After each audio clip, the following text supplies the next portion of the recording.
on soccer! And now the shipping forecast issued by the Met Office on behalf of the Maritime and Coast Guard Agency at 1130. Go! At 1130. I don't think I've ever wanted to be in a stand more than my life around there. They're going crazy. Hey, they got better to hear about fish flying about there. There's no tomorrow. What a magnificent piece of football! A really, really good goal. You can't make it straight like that.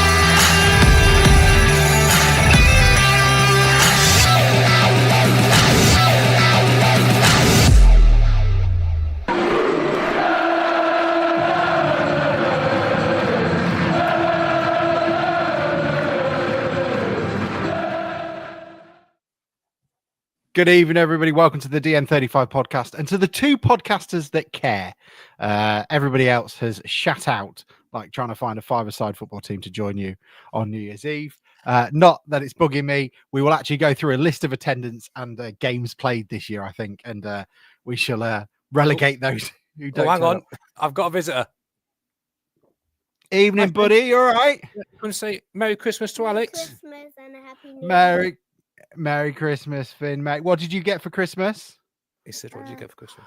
Football nets, a football card game. Yeah, football stuff. Football. It sounds like a dad sent the list to Santa. Was there a picture of Doug? Did he get some Doug Tharm socks? No, Why'd you like Doug Thumb?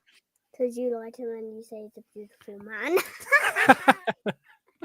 You can see we should have done for him, mate. Thank you very much. £20 goes to Doug, from Doug to Finn. Look, we should start. So temporarily, there was three of us on the pod then. Does that count? There was three of us. Did they not know about time and a half at Christmas? Well, time and a half. Well, I guess Do we time need and a a half chat? and nothing is still nothing. Do we need a chat? Yeah, it was. Well, I mean, firstly, we should ask you how you're feeling. Doug Tharm getting on the score sheet, proving the doubters wrong.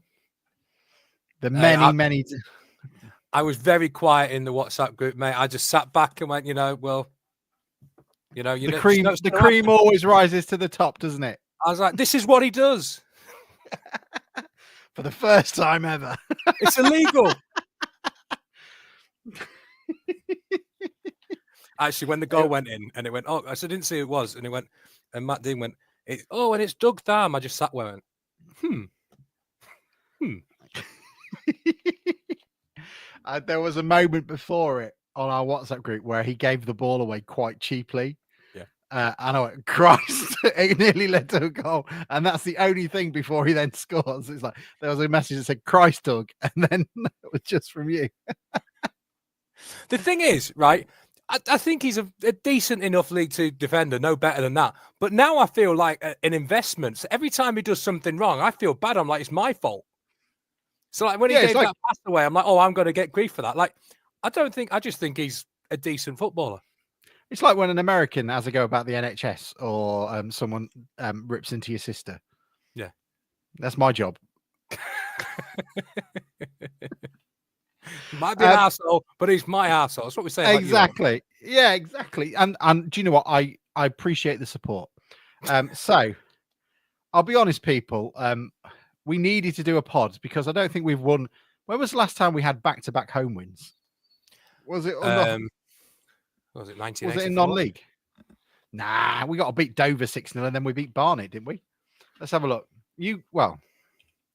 Let's have a look because we've not done any prep and looked this up already. No. Where's Sam? He usually knows this stuff. I've not done any prep. I've been printing things instead. I took some nice pictures on Cleethorpes Beach. I'll show you. Look. There's only two people on this podcast that do prep, and that is Bruce and Youngie. Look. Wow, that is. I took that picture. That is brilliant and a great feature for a audio podcast. I knew you'd appreciate it. Let's have a look at Grimsby Town. Soccerbase.com is my website of choice. This is going to be because there's no idiots on the podcast today. I tell you what, some of that football, you're better looking at Pornhub. That's true. Has anyone uploaded it to that yet? I don't know, they've uploaded something to the Harris PB about that bloody seagull. Oh, do you know what? I don't think I've ever seen it. The only other bird manifestation I remember at a Grimsby Town game was, I think we played Crystal Palace in 2001, and there was a magic pigeon. And every time the pigeon went and landed on the pitch, we scored, and we won 5-2. And by like the fourth or third goal, we were trying to, like the dove from above, we were trying to coo it back down from the pontoon raftings to try and get it back on the pitch. And that was the only thing I could. What are the sound effects of that, Alex? Do the sound effects. Oh, hang on. Oh my what God. Young is here? Hello, Hello. how we doing? Sorry for How the was tardiness. Neil? It was very There you go. nice. Yeah, it was brilliant. I'm calling him Tony Gullymore. Ah, that's very good, because I only went with Stephen. I just went with Stephen Seagull. That Steven Seagal's a good one, absolutely. Yeah, it was very nice. We went to the farmhouse in Wal. My mother-in-law's birthday. So yeah, very nice. And sorry for my tardiness. I do. Which one is the farmhouse in? That's not the one that does the big pub quiz, is it? I'm not sure. In New Walford, it's in New Walford. Not that there is. So- Not that there is the, any. Yeah, not that there is any good pub quizzes apart from yours. Thanks, mate. Appreciate that. Packed out last night. 32 teams we had in Docks last night. Anyone Did you cheating? really? Yeah. What was that? I Sorry, need Mike? name and shame. We need name and shames of people who cheated. Oh, well, controversy again. Go on. Because We continue the next episode of Cheaters. Hang on. The I winning must be able to- team, honestly, I've never known heat like it. Need The some winning breaking team news. was 39 out of 40. And as soon as they handed me over the quiz sheet paper, I was like, oh, like that. They handed the quiz paper over, and I went, when I announce this, the whole room is going to go up. And lo and behold, it went up. And I've never known a quiz team be booed out of the building, and they got booed. Really? You all take it Do we rather ne- seriously then. Do we know who it was? I can't say the name of the team. The reason why Yeah, I can't you say can. the name of I can't say it because Was it Will? I was given a prize out last night for the best team name related to 2024, and their team name was a joke related to the death of One Direction star Liam Payne, which I'm not going to repeat on the DMT podcast. Pain in the neck. Close. It's Christmas. That's what you choose. It's Christmas. Well, you know, what's got 24 windows and no pain? So we were at, One Direction. when that happened. So when Liam Payne had died, we were in Leeds and we were doing a work event. It sounds like they were all very giddy because they hadn't been past Nottingham before, so they were all quite excited. You know, a load of Southerners taking photos of terraced houses and that don't cost 3.5 million. And when they found it, we were in the Premier Inn across from the Leeds First Direct Arena, and there was a young teenage singer, dance artist whose name eludes me, and there was quite a lot of teeny boppers in. So we'd been drinking all day, and it was announced at sort of like midnight, wasn't it? Sort of 1 o'clock in the morning. We were still in the bar, and this guy John from work, what, 3rd floor? What a fucking wet! I've jumped off that. As all these kids are crying, all these sort of pre-teens are all crying their eyes out. Not rock and roll back in my day. Oh, No, you know, 3rd floor. That's what Noel Gallagher did for breakfast. Anyway, I'm sure. Yeah, I'm sure there's a massive One Direction fans in the town fan base that are listening to this. But I'm guessing we haven't talked football yet. Do we ever? We're 10 minutes in. We've talked Doug Down, which is about as football as you're going to get. I had a little tear in my eye for you, Mike, yesterday when Doug went off celebrating. So did Mike. That guy's like, thank fuck for that.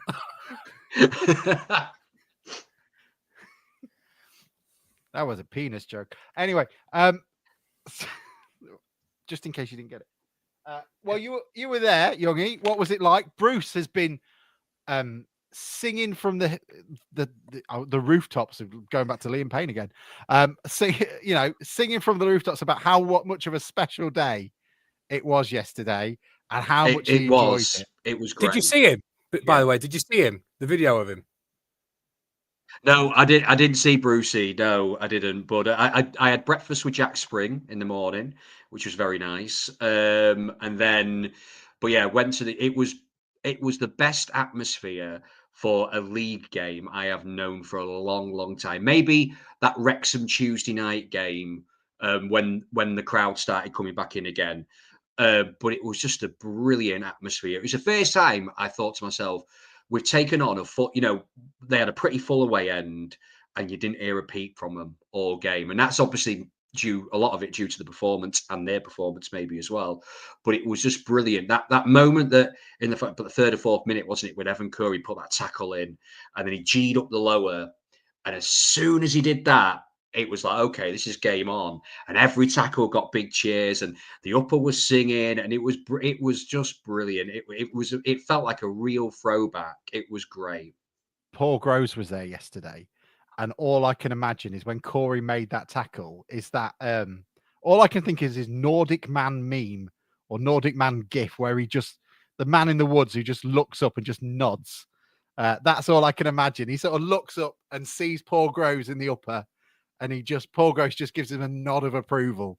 It was good though. Maybe the presence in the ground was Grovesy. Maybe that was aura. like, yeah, the aura of Paul Groves just lifted the whole place without even many knowing that he was even there. And Liam Hearn being there as well, which is great. I mean, he's not aged, is he? He looks great, Liam Hearn. But well, you were there, weren't you? Weren't you there for the Broadley game where he literally rinsed No, I everybody? wasn't. Yeah, I wasn't here for the Broadley game. Yeah, and wish I was. He's still worth a contract, isn't he? 6 months. Well, we kept asking him that when we were interviewing him, and he was like, "No, shut up, fucking shut up." You've just I think he scored 7 on the day out of the 10, and all the Paul Groveses and the Livos were getting quite annoyed because the teams had been divided between like Championship, aka old, and the younger guys who just rang rings around them. Richard is saying it's easily the best football league atmosphere since we played Scunny or Lincoln in the league.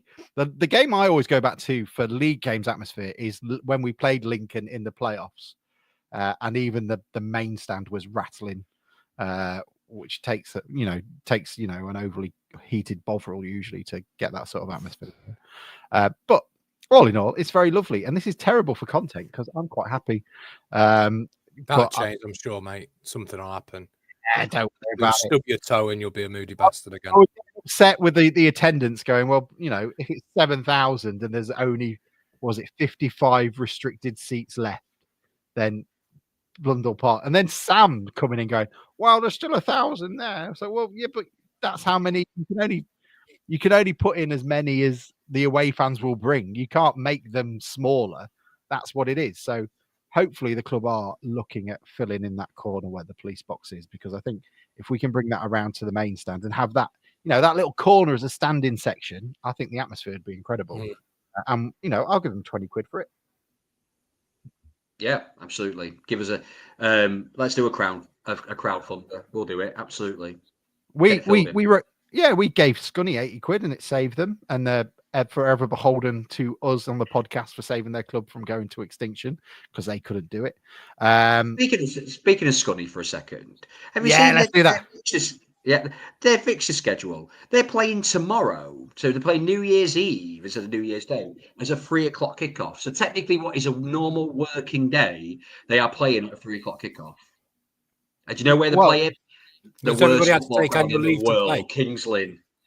Kings Lynn. Do you think they're being charged extra to watch Mighty Scunny as well? They should be. I mean, they should be charged extra for just being gluttons for punishment, quite frankly. Can you imagine now, Young? You just take you back to that day at Kings Lynn where we had to pay through the nose for 3 steps, and you're a Scunny fan. You're sat on that open. You're stood on that open step where you can't see anything, and you've had to take a day's annual leave to do so, and then you lose 2-0. At least I haven't got Jack stood in front of him, though. That's true. Jack was, well, it's unfair, isn't it? He's the kid. And Jack stood at the front, and he stood at the front as well. Sounds about right. He'll be listening to this while he's running. Keep running, Jack. Yeah, keep going, Jack. Yeah, keep running, Forrest.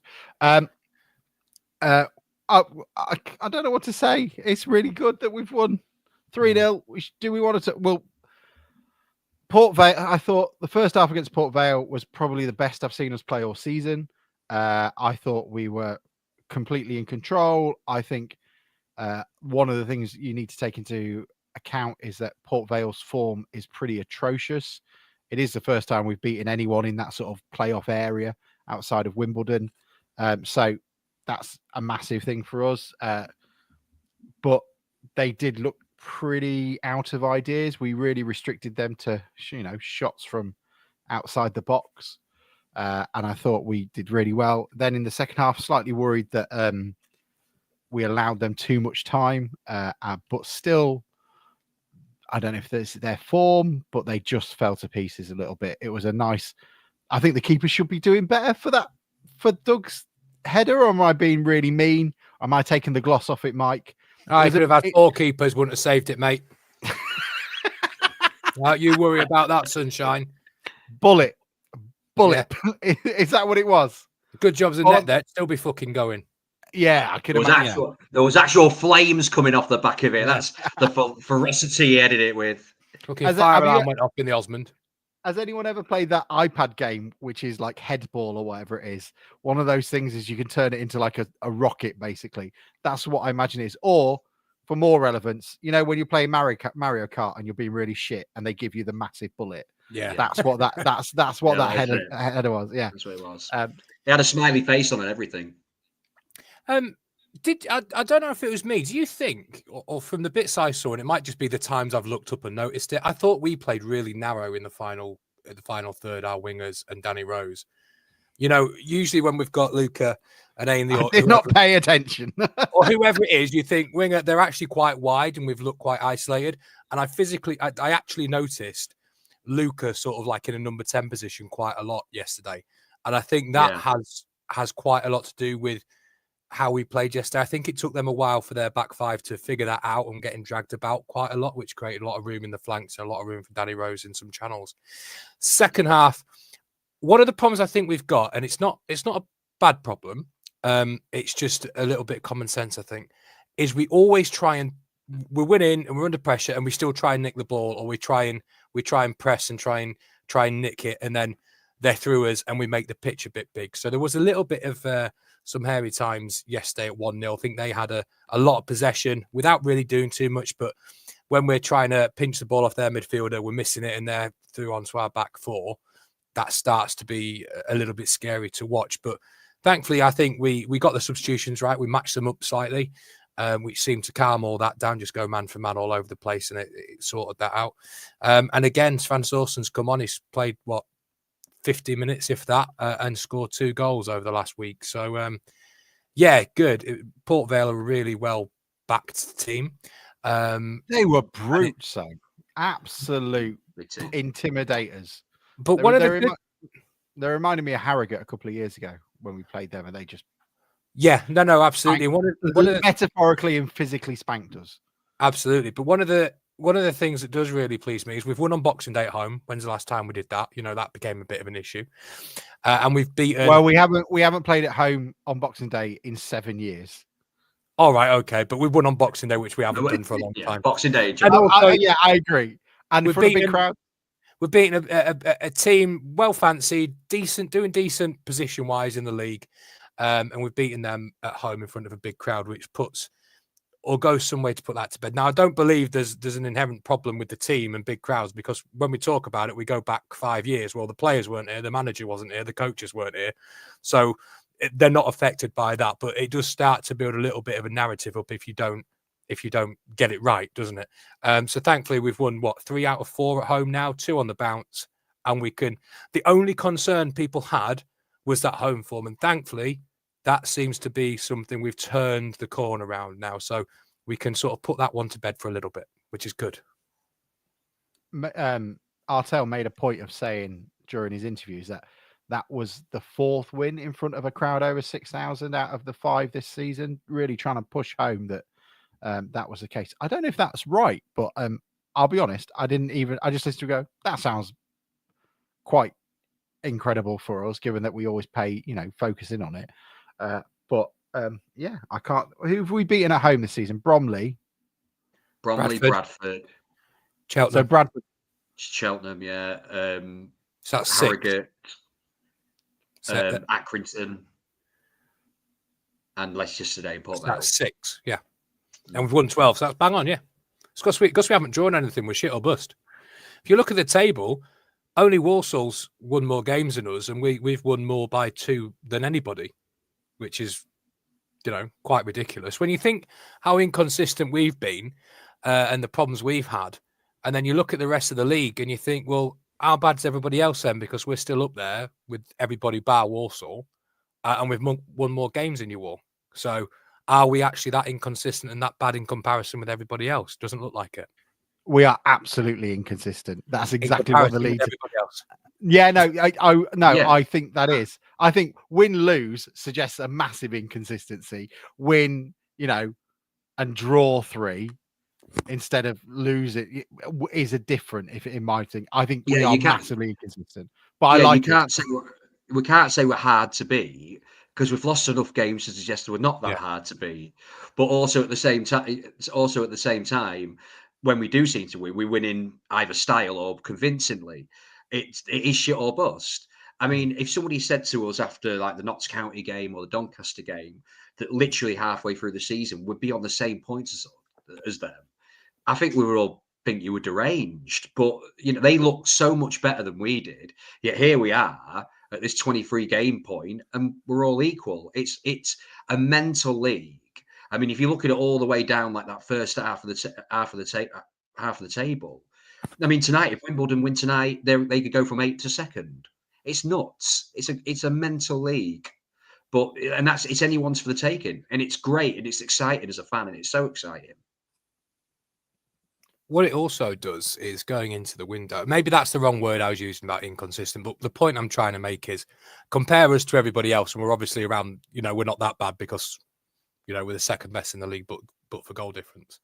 But one thing it does do quite nice is it sets us up in a nice position going into January. And it's the first time, and I don't know how long, probably as long as I've been a Town fan, to be honest with you, that we've gone into a January window or any window in the Football League in a position of strength. Maybe that Slade season back in 2004 or 5, that's the last time I can think of it. And do you want to know the wonderful thing about that, Mike? I'll keep this proper grimo. We fucked up that transfer window because it just lost that level of consistency we had.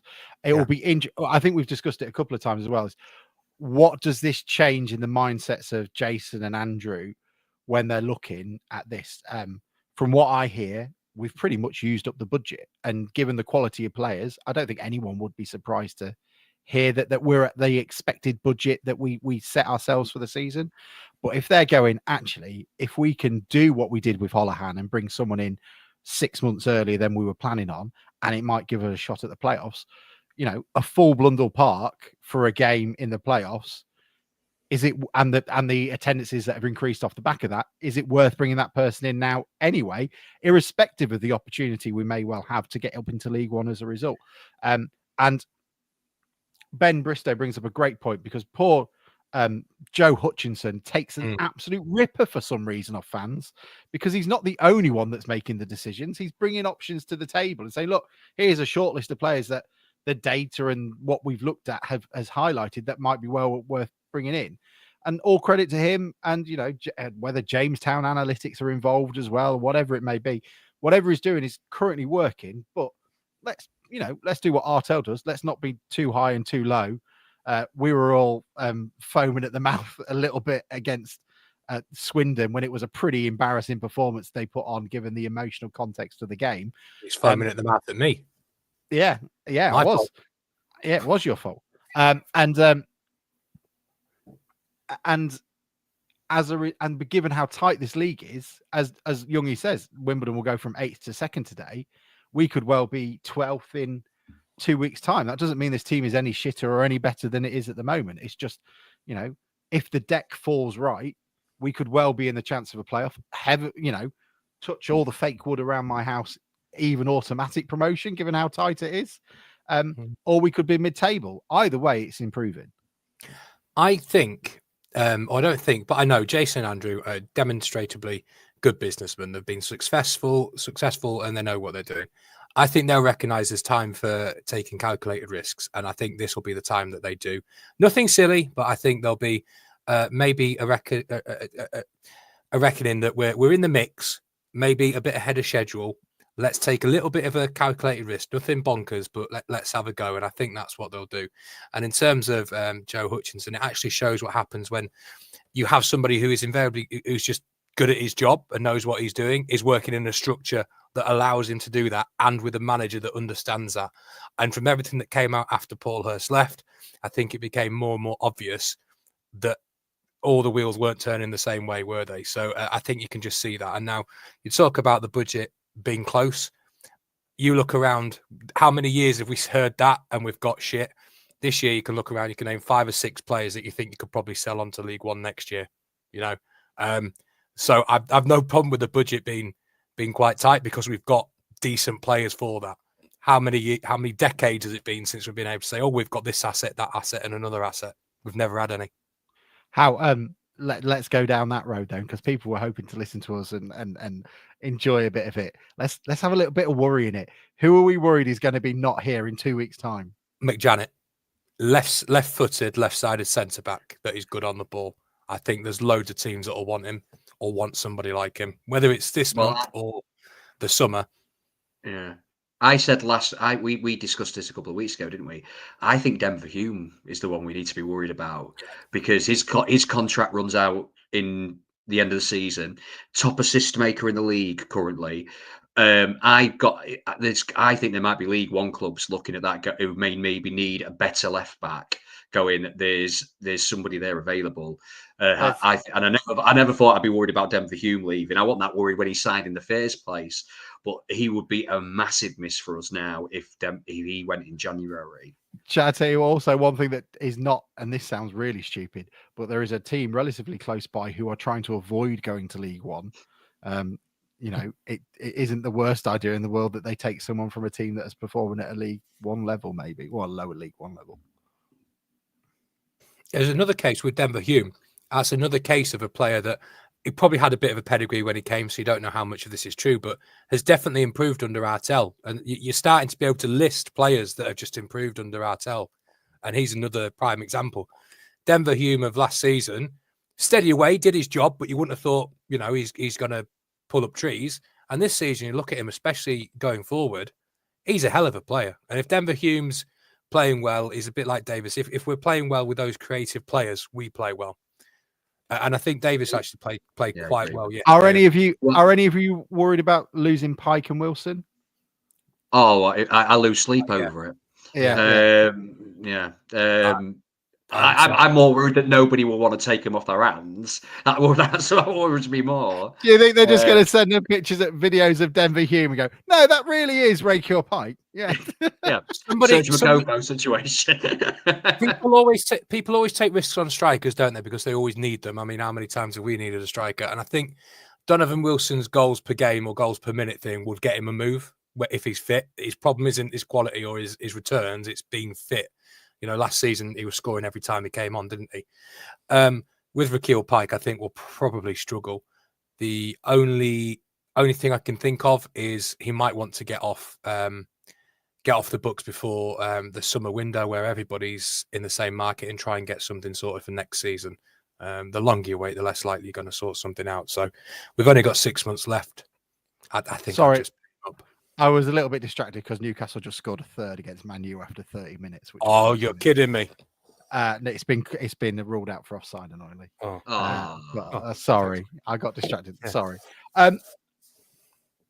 It was wonderful, yes, you know, and we got a bit of luck. Obviously, the keeper fucked up a little bit. I think Danny Rose will be a little bit annoyed by that, given how often he tries to hide behind the keeper during a goal kick, and to see Svan Thorson do it instead, I think he'll be a little bit irritated by that. But it's nice to finish off with that. Matt Dean kept saying it wasn't a 3-0 game. I thought it was a pretty... Yeah, I heard that. I was a bit like... He's sitting in that... Yeah. He's singing. He's been sat in that John Tonda seat too much now. It's sort of soaking the remnants of Tonda up. And just I can see where I don't necessarily agree. I can see where he's coming from. They did have a lot of pressure in the second half, and I think we created a few of those problems. I don't think they did anything to overly worry us, but they had a lot of the ball, a lot got into a lot of decent positions out wide. So I can understand why you'd have that thought process.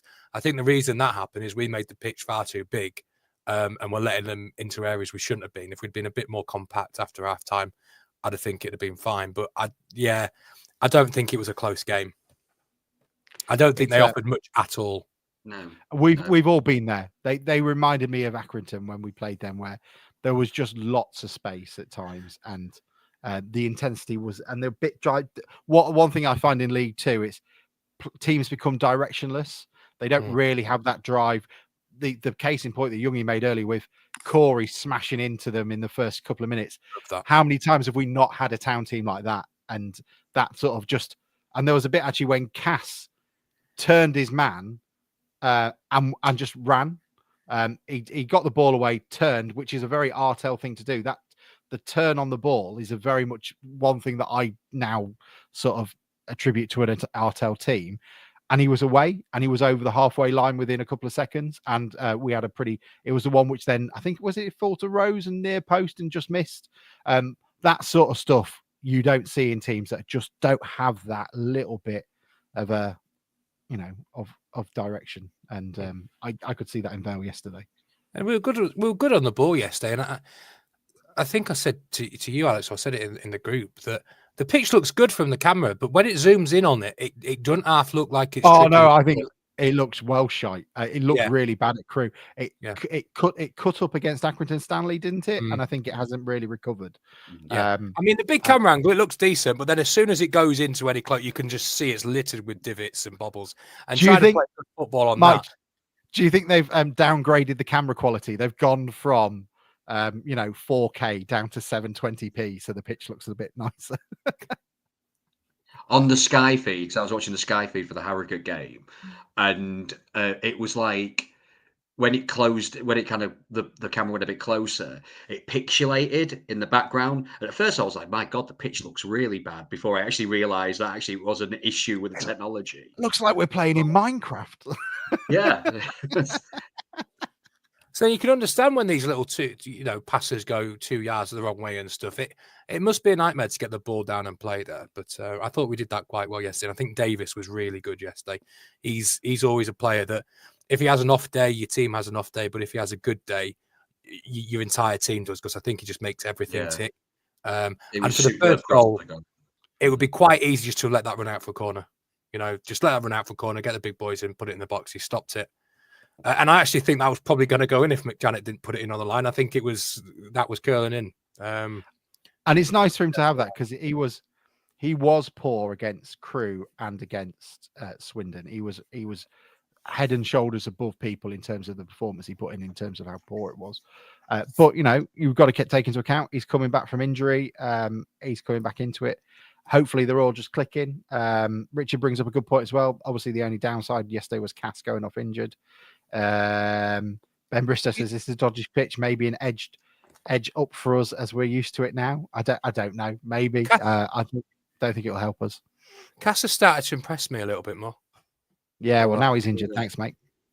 Yeah, he was there at the end though with the team. So when the team was celebrating afterwards, he did come out and celebrate with the team. So hopefully it's not too bad. He seemed to be walking okay, and hopefully it was just kind of a bit of an immediate thing, and as a precaution they took him off. But I thought that Warren did okay when he came on, but it did help. I thought credit to Artel, because the switch to 3-5-2 when he brought Farm on, I think won us the game. I think it threw Port Vale off at that point, gave us a little bit of a bit of extra energy, and having Svan Thornton playing centrally was a real pest to them. Suddenly we started winning free kicks back up the pitch again. It took the bird off Rose a little bit, because Rose run himself into the ground yesterday. He was so tired by kind of 85 minutes.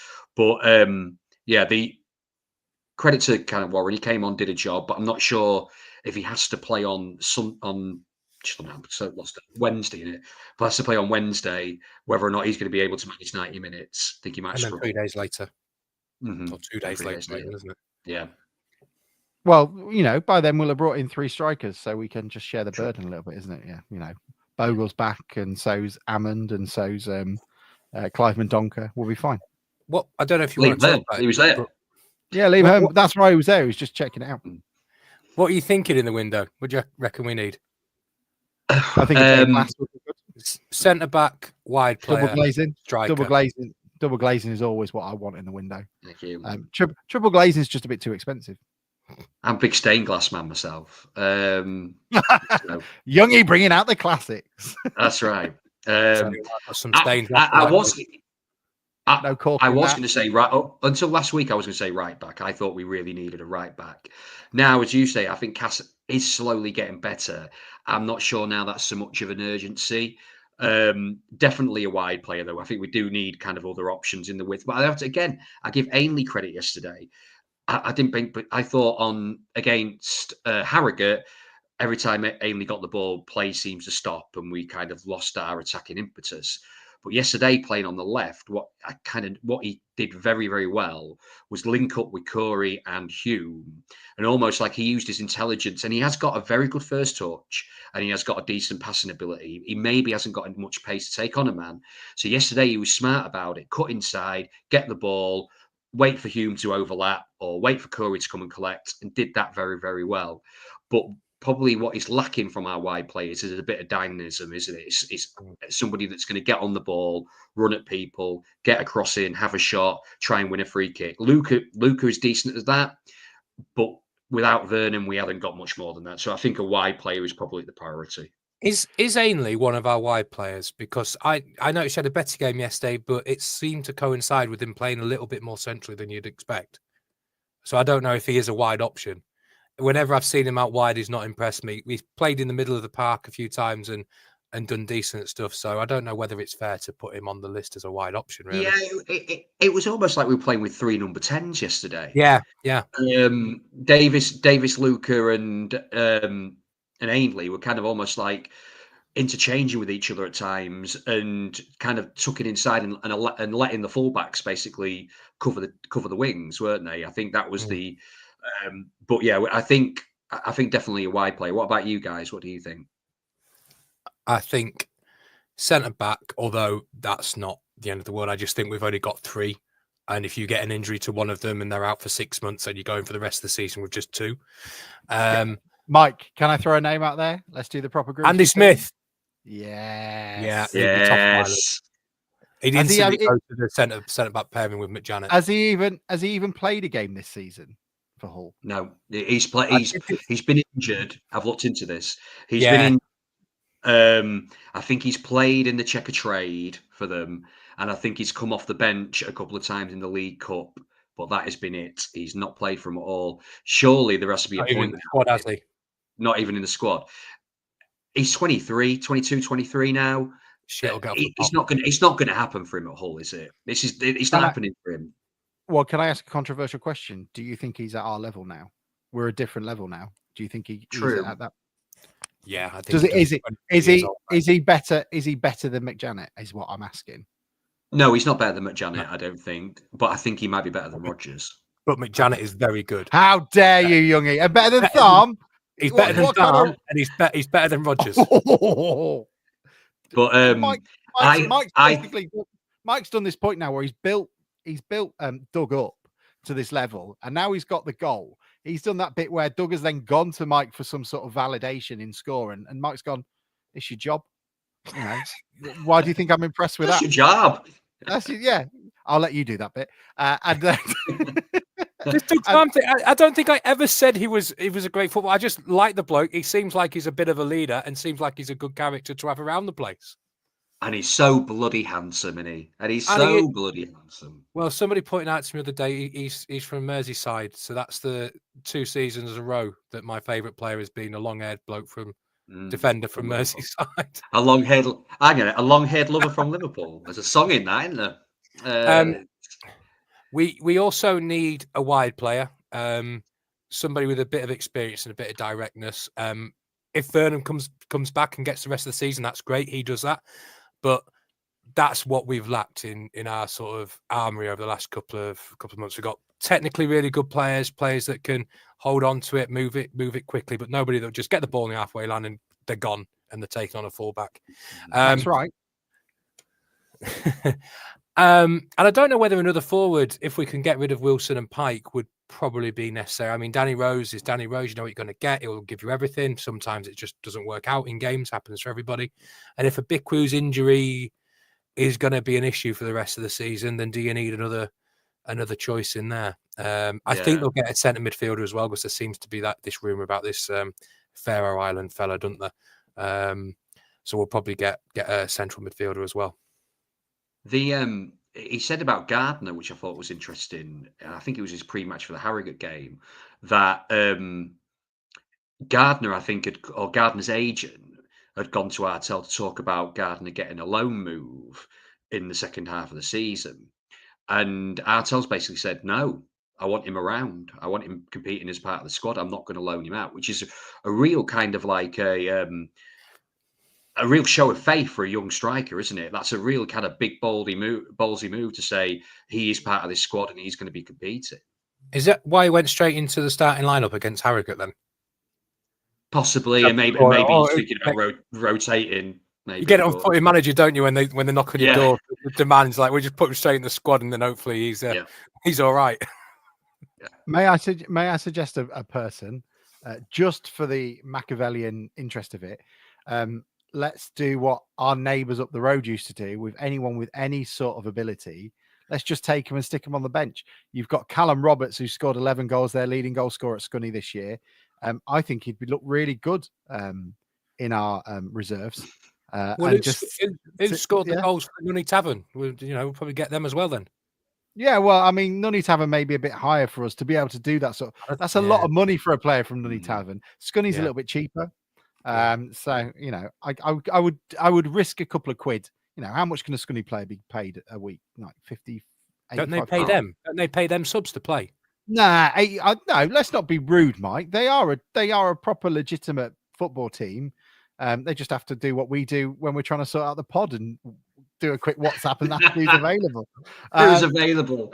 Who's available? And goalkeepers up front. Yeah, 85 quid and maybe a £15 match winning bonus. 100 quid. So that would.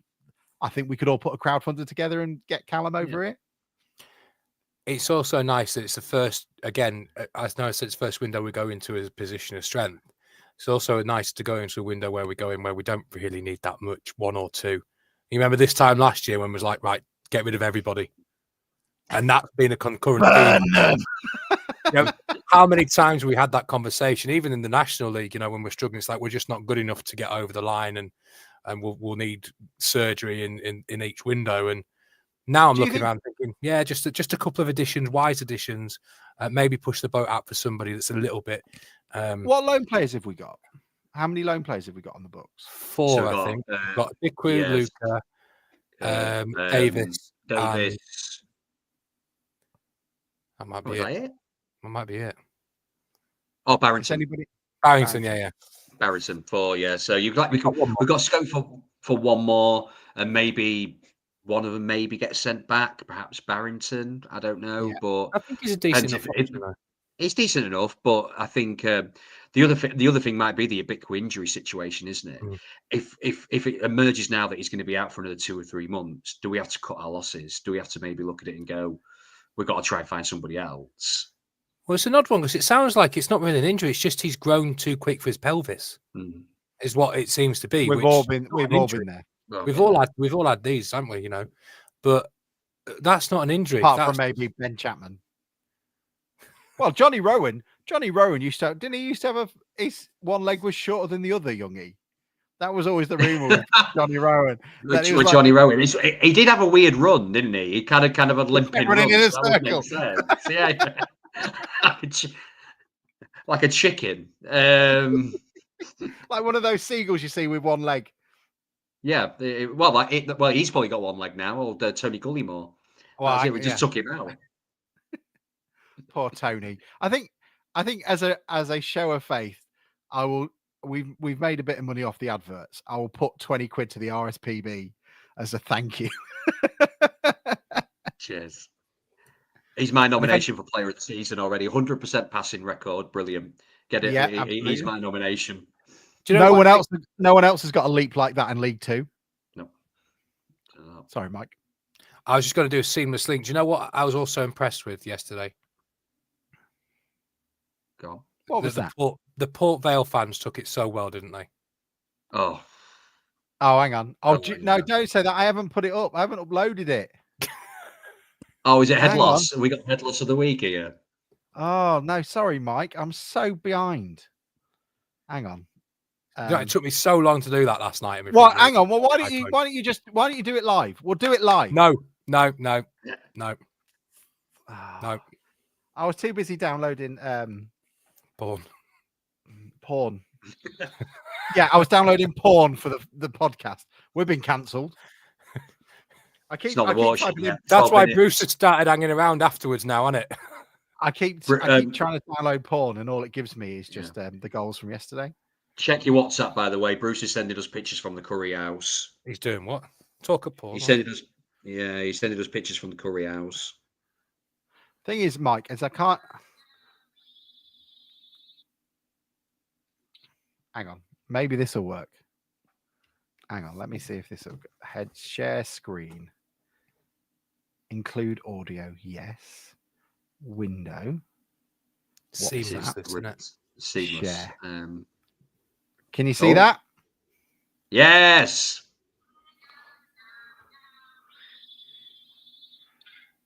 Can't hear it though. I heard it briefly. Yeah, it don't work, mate. I'm sorry, guys. I tried. I'll download it. It takes a while for WhatsApp. Do you want to read it out? Read it out anyway for our. This is what I'm saying. When the video's done. Yeah. Don't do all that and then you're not bloody use it. Oh, sorry, mate. I apologize. 1 o'clock in the morning, my wife come in and say, "Why do you keep reading this?" And I like, keep getting it fucking wrong. It's hard, isn't it? It's hard. It's difficult. Reading, I tell you what, won't catch on. Hang on. Oh no, I can't because I've got that thing up. I'm here to lead, not to read. Oh, Mike, what do we do here? Why is it not letting me download it? Oh, it's quite sharp as well. Save it. Can I? Why are you doing that? You guys talk amongst yourselves. We will. Yeah. Hull City mentioned us in songs about their new manager, mentioning Grimsby. Oh, times are changing. Look, they're going to get relegated. We're going up there. Not to mention, their manager must be fucking sick of seeing us anyway. Yeah, absolutely. Right. We'll bring the Haddocks when we play him next season. He was the manager against Southampton when we beat them. Was he? Oh, yeah. I didn't even know that. So what we do is we bring the Haddocks with us again. PTSD for him when we play him next year. I'm sorry, but could you just for a minute imagine that next season? if the worlds just collide and we're in the same division, I'm not getting carried of Hull and Lincoln, yeah, and Mansfield. Okay, think of the overtime from Humberside Police. Oh. I can't wait for the 6 o'clock in the morning kickoff between Hull and Grimsby. There'll be a few villas bought near us in Bordeaux, Alex, with all this bloody overtime money. And it'll be one of these things saying Humberside Police will release 7 tickets for the 3 a.m. kickoff against Hull City. And to find these, you must answer this riddle. It's a scavenger hunt around Immingham. Good luck. Yeah. You can get your tickets if you're in Grimsby in Canada, and that's it. Yeah. Oh, it would be a lot of fun. But yeah, let's not get ahead of ourselves because even as I was saying it, I was trying not to get ahead of myself. But just allow yourself. Well, let's do it. Let's do it. Let's have a look. Who is in League One that we would enjoy playing? Here we go. This is what I'm talking about. Here we go. And let's put some good music on it. So if people do it. And when we lose 2, we'll then be like, who's in the National League that we're going to enjoy playing next season? Right. So currently, Bristol Rovers. That's turned out to be a cracking move from Camo Conte, isn't it? Cracking It really move, has. lad. Yeah, I'm sure Bristol Rovers are absolutely loving putting out that video when we. Who else have we got? Rotherham, your neck of the woods. Rotherham. That'll be fun. We haven't been to the new stadium, have we? So that'll be fun. That's the A-up derby. Blackpool, the Black Battle of the Beaches. Yeah. Josh Parrish says Peterborough. GY 1884 says Barnsley. And Joshua Parrish says Bolton. The sexual offenders at our Stevenage. Allegedly. No alleged. Lincoln, Mansfield. And then we can even go into London, Mike, for us. Charlton and Leyton Orient. Charlton, haven't we? Yay. Oh, Leyton Orient's always a fun away day, isn't it? That's a good away day. Charlton it up. Yeah. Let's just listen to this for a bit. This is London or Yorkshire Ian Holloway. Where things go wrong, I get the blame. That's that was lifted directly from one of John Fenty's statements, isn't it? Yeah, yeah. When the chorus comes in, and we're like, you lose trust, Matt.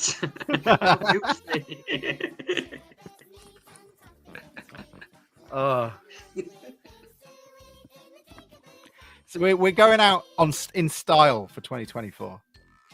Don't you think, Mike? That's a word. Whether it has, relevance or applicability here is another matter. Did anyone ever drink the water from the Tinkerboo factory ride?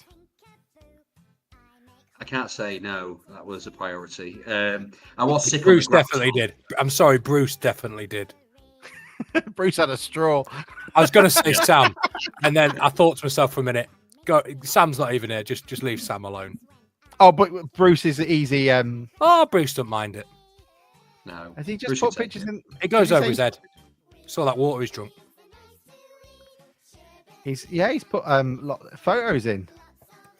Yeah. Oh, he looks so happy, doesn't he? Which one is he at? I was trying to say it's not the Agra. I was trying to see what the menu looked like.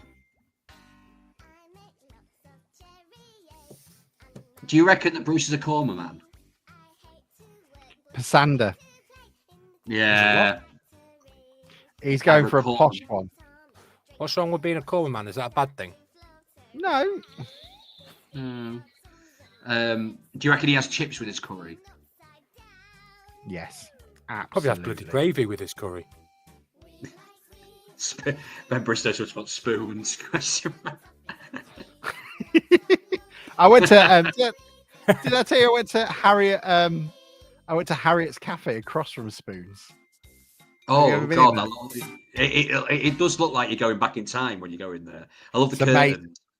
£5 for a full English was nice. all right, but we did have to listen to one of the waitresses talk about losing her filling. Don't worry, love. I found it. Yeah. It was in my corned beef hash. Oh. Mike, this is not downloading for me. Can you download it and put it in, or we transfer it? You want me to do what? You can WeTransfer it, can't you? Have you got the video on your phone or on my phone? If you go to WeTransfer, I will go to WeTransfer. And then just put the pod email address in, and then I'm just searching for Bogle on WeTransfer. Very good. I mean, these are the sort of things you don't get all the time. Let's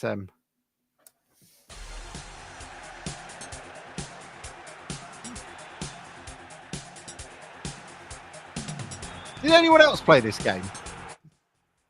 Did anyone else play Ultimate Soccer Manager? Yes, absolutely. USM, absolutely. Yeah, I was you used to be able to take a bung and bet on your team winning. Yeah, it was great. Sensible World of Soccer was a personal favourite as well when you did the money cheat on it, and then you could buy like Roberto Baggio for Grimsby. Great. My first signing used to always be so I used to always go for 50 million, which back then was an insane amount of money. And I'd build the stadium up to 120,000 because we would need that. And then buy Steve McManaman. What's your email, Alex? The podcast one is dn35podcast@gmail.com. if you want to send us any funny stories. And we would really like to hear from your awards. So 2024 is over. Who has won your annual award? Who best goal scorer, best game, stupidest moment, player of the season, Steven Seagal or Tony Gullymore? I think the comedy moment for us collectively, because we were all together to witness it as well, has to be the AFC Wimbledon, the lad getting kicked out. That was just a brilliant 10 minutes of just wonderfulness. It was great. He was a lot of fun. Oh. And I've unfortunately deleted that from the videos. So we can't even see it. Right. So we could always do the 2024 clear out. Do we need all of these? This one. So we got the theme, which is number 1. This is number 2.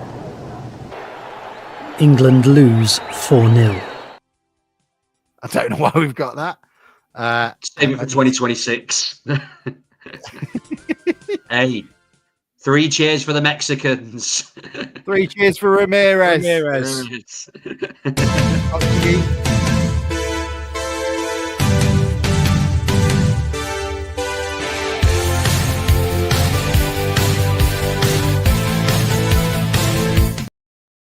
Keeping that. Keep that. Absolutely. Then we've got our generic one.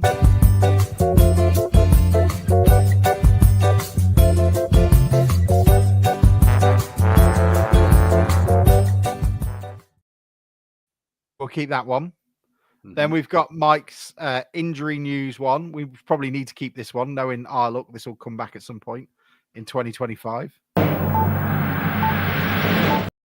Anyway, that one. Then we've got Sam's hot take, which I don't think we've ever used yet, have we?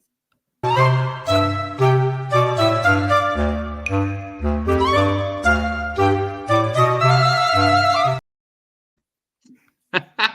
was great. Have you still got Belingo watch just for old time's sake? Let me give you 2 secs. Oh, we got that. So it doesn't have any music behind it. Oh, that's terrible. It's currently packed outside of Grimsby, A&E. Yeah.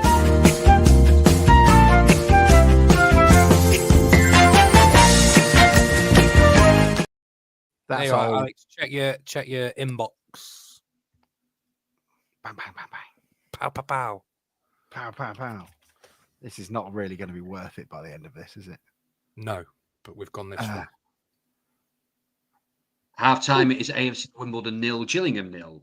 So we're still 5th. Still 5th at the moment, the way it stands. Get your files. Unique download number. Is this episode sponsored by WeTransfer? If not, can be. We've already read out the email address. Get in touch. There we go. Your download has started. Oh, it can't be a long one, so it'll be there soon. Any other ones have we got? This.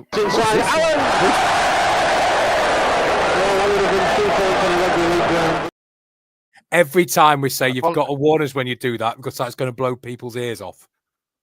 I'm really sorry, people. I will try and find it in the edit. If I haven't found it in the edit, it shows how little I gave a shit about doing the editing. We got the Supermax one still.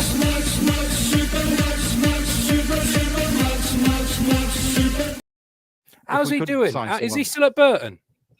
Yeah, he's still playing, but they're bottom of the league, aren't they? Bottom of League One. Is there a worse downgrade that we've made in the last couple of years than Crocombe for the keepers we've had since? I think Crocombe going to Burton will feel very similar. Eastwood and Cartwright were the replacements, weren't they? So I can't think of many. When we got promoted and we upgraded Podjam with Scott Verdon, that was pretty. Oh, sorry, you'll get Dan Masden feeling a bit. Yeah, no, I know. He loves them. But now his dad plays golf with Scott Verdon as well. It was just 1 year that was the reason he went there instead of stayed here. How ridiculous that is, I don't know. Yeah. I think that was her speed stubborn. I think he was so stubborn at things like that, wasn't he? You don't realise, we lost a few players. We lost Hammond for that. basically. Well, we talked. Arnold, We talked about Arnold when we came up. Yeah, the Jonestown thing is a kind of similar thing, isn't it? Because I think it was blatantly obvious that Hurst wasn't taking direction from the recruitment, was he? He was still buying his own players off reputation or whatever it may be, and I'm not sure that was the wise thing for him to do. I think if he listened a little bit more and maybe we signed more players, he might have still been here. Which is very odd because he's not an old man, and you think student of the game, you'd think he would be alive to these sorts of things. He was very alive to, the extras of sports scientists and things. You'd think he would be alive at his age because he's younger than Artell, isn't he? Yeah, I think so. He's but I think he's a long time already. The difference is Artell is happy being called a coach. That's another one. Though, Orsi as well. Yeah, absolutely. That to me, I was thinking about this last night. Orsi seems to me to be a data signing because if you look at his numbers, when he was in the National League, he was scoring more than Tishminga. And Hurst never played him. Even when we didn't have a striker, we never played him. It was so odd with Orsi, wasn't it? Because he played him in the cup, and he always was did great. cup games. Yeah, and he was great, and gallantly won us that penalty at Southampton. He still feels that to this day. Still feels this today. And he was fantastic. But for some reason, Hurst would never play him in the league. And just didn't fancy him, did he? And then he bought the strikers in the next season and told Orsi to go. And it was so and who did he bring in for Orsi? Sorry, Pike and Wilson. Pike, yeah. Although you would say, didn't we only have one striker? Was he the only striker we had? Well, Orsi at some point he was. George, the only striker we had that we owned. Yeah. So it was Rose for Orsi then, wasn't it, in theory? Yeah, I seem to remember, I think it was the Plymouth game, wasn't it? And we literally had one striker, and that was it. We had one striker fit. The amount of times we play with, and he did a really good job for us. The amount of times especially in that FA Cup run, we'd stick him up front on his own, and he'd run and run and run and run and run, getting nowhere, and then we'd nick a goal against Luton or we'd beat Southampton. It's just. Yeah, he'd do a shift. Oh, yeah, Peppel. Jack. Oh, my God. Jack, I will never let you badmouth Abram Peppel. He was an absolute world-class signing on Fantasy League because he was the only 3.9 million value striker on Fantasy Football last season. So you could have him and then buy whoever else you wanted and just stick him on the bench. At one point, I did have Sariki Dembele, McAtee, and Peppel in my team. I was quite enjoying it. Peppel is actually doing all right at Southend now. He's still on Luton's book, but he scored 6 goals this season. He scored 2 on Boxing Day. Peppel's coming good. It's taking him a bit of time, but he's getting there. Pollock's doing all right. I noticed he's always playing for Watford, isn't he now? Yeah, he looks completely completely different. He looks, I don't know. He looks incredible. A lot thinner. Gaunt would be a word to describe him, I think, if I'm being unkind. He looks trim. He looks trim. Yeah. He is. He looks the part, and he seems I've got a couple of friends who support Watford, and they say he's doing really well. Jack says Tom Dixon Peters, who scored that 1 goal against Crewe. We got a sell on for. I know that's the question we always ask about Facebook, but we sold him to Watford, didn't we? We did. Yes, we did. Yeah. So we must. So there must be a sell on. So yeah. Well, unfortunately, as Richard has just said, Pollock just signed a deal till 2029. So we won't be seeing any of that add-on. Just means it's going to take more money to get rid of him. Yeah. If he's out of contract, you don't get a sell on Alex. Right. Who would like to know why this podcast has been bouncing along at 2 miles an hour? And we're still going when we should have finished 10 minutes ago. We've just uploaded it. Mike, would you like to introduce this piece for us? No. Biggest head loss of the week. Hello, my name's Tom Beresford, and I just wanted to say there was no excuses for the Vale losing today. We were shit. Grimsby wanted it more, and we went to pot. Grimsby deserved the 3 points, no question. But with that being said, I have to comment on the Grimsby (Cleethorpes) ground and area. What an absolute shithole! When you hear the term shed as a reference to a ground, that place is it. It looked like the locals had donated their garden sheds and fences to build the stands round the back. 2 crying laughing face emojis. Even worse was the amount of dog shit that lined every single pavement we walked on. It was literally everywhere. Mixed in with old washing machines and bags of rubbish. Facepalm emoji. When I walked into the ground, I thought I observed a massive old graveyard. But on closer inspection, it was actually the Grimsby fans queuing up to get their mouths open. What an absolutely depressing area. But congratulations on your 3 points. Thumbs up emoji. And by the way, the irony that I'm saying all this when I come from a place like Stoke-on-Trent is definitely not lost on me. All the best. Hugs and kisses. Tom Beresford. Definitely not bitter. Biggest head loss of the week.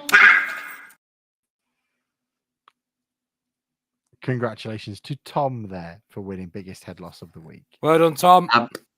I'm really pleased that you got Tom to do the audio as well. That was cracking. I was really kind of him to do that. I remember once there was that when we scored that last minute winner against Notts County a couple of years ago, not the one in the playoffs, but the league game, and there was all those limbs. There was a great video of a guy was filming it from the boxes, I think, and as he went, he just going, "Oh no!" I said, "Mate, that's really good footage. Would you allow us to use it?" He goes, "Yeah, as long as you don't use the audio." I forgot to mute it, didn't I? Jack Thornton has just informed us that it's 1-0 Wimbledon. Oh, there we go. Any lessons we should take away from 2024? Things can turn on a sixpence in football. Don't get too high. Don't get too low. Yeah. Which has been our league table form for quite a while. Actually, no, it's not. Yeah, we haven't had much of the second bit, mate. We've had plenty of the first bit. Artel's Cartel brings up a great point. Have we talked much about Mac Janet to the Vale fans yet? Oh, I love this. What an absolute shithouse. I don't know how we missed all this for so long, but there was something on Twitter yesterday. And he's just, Tham scored the goal and all the players have run off. And McJanet's just decided to stand right in front of the Osmond, giving it the Jude Bellingham right in front of them all. And not even from a distance. Like he's on the advertising hoardings. It's because he played for Stoke, didn't he? Played for Stoke, yeah. And then when we scored the third, there's a video of him waving at him just as he's running away. Top shithousery there. I don't know how we missed it. It's too busy looking at Doug Tham. Yeah, that's his smiling face. Yeah. His smiling face coming towards the lower. Bruce with his arms out aloft. He was looking for Alex. Fuck's Alex. He just, it's a love story told in time. He's gonna set his eyes on me and fall in love with me. Are we going in a minute? Because Van Gerwen's drawing, and I want to go and watch Littler. Yeah, that's on in it. So, unbelievable. This is what we get nowadays. Right. Thank you all so much for joining us. Hope you're having a great new year. Sorry we didn't talk about the Harrogate game at all. But there we go. We won that one too. What's new? Yeah. Oh, this is why other podcasts have had to be created. So we won. Harrogate review. We won. It was all right. There we go. There we go. They're brilliant. Beautiful. Nice free kick from them as well. Shame that they only brought 11 people from Yorkshire. But there we are. We are going up by mistake. Going up and we don't mind that at all. Yeah. How did you get up there? I fell. Problem is with Crawley, nobody's told them they've gone up, and their transfer policy is still a League Two transfer policy. I'm not going there. It gets Emmett Holohan very annoyed if I make that comment. There we go. Thank you so much for joining us. We'll see you all in the new year. Enjoy it. And hopefully 3 points against whoever we're playing. Completely lost. Accrington. If the Accrington. weather holds up. Who are they? See you soon. Open wide for some soccer! And now the shipping forecast issued by the Met Office on behalf of the Maritime and Coast Guard Agency at 1130. Go! At 1130. I don't think I've ever wanted to be on a stand more than my life around there. They're going crazy. Hey, they got penalty here. There'll be fish flying about there. There's no tomorrow.